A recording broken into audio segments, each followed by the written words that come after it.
kiwo ma yana ɗaya daga cikin sana'o'in Hausawa na gargajiya. Kamar yadda kuka gani ga dabbobi nan, akwai awaki, akwai tumakai wanda Hausawa suke kiwon su a cikin gidajensu domin haɓaka tattalin arzikinsu na ƙasarsu. Ga ma a ƙauyen mai tsidau, ga shi nan gida ne da dabbobin da suke kiwo. Kun ga nan an raba, can wancan na wasu ne, wannan kuma na wasu ne, wato kowa ya san iyakacin abin da yake kiwo.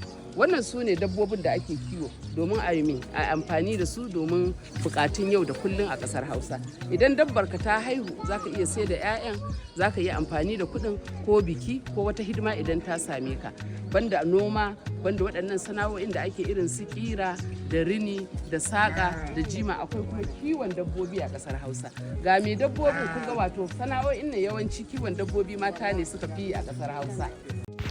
Bayan kiwon dabbobi, wato awaki da tumaki da matan Hausawa suke yi a cikin gidajensu, suna kiwon tsuntsaye irin kaji da tattabaru da agwagi, wanda su ma suna taimaka musu wajen haɓaka tattalin arzikinsu, musamman in wata bukata ta taso, ko gudunmawar biki, ko kuma yi wani abu dai da mace take bukatar ta yi da kuɗinta, sai ta kai kajin nan nata ko agwagin nan nata ko tattabarin nan nata kasuwa domin ta siyar ta yi amfani da kuɗin.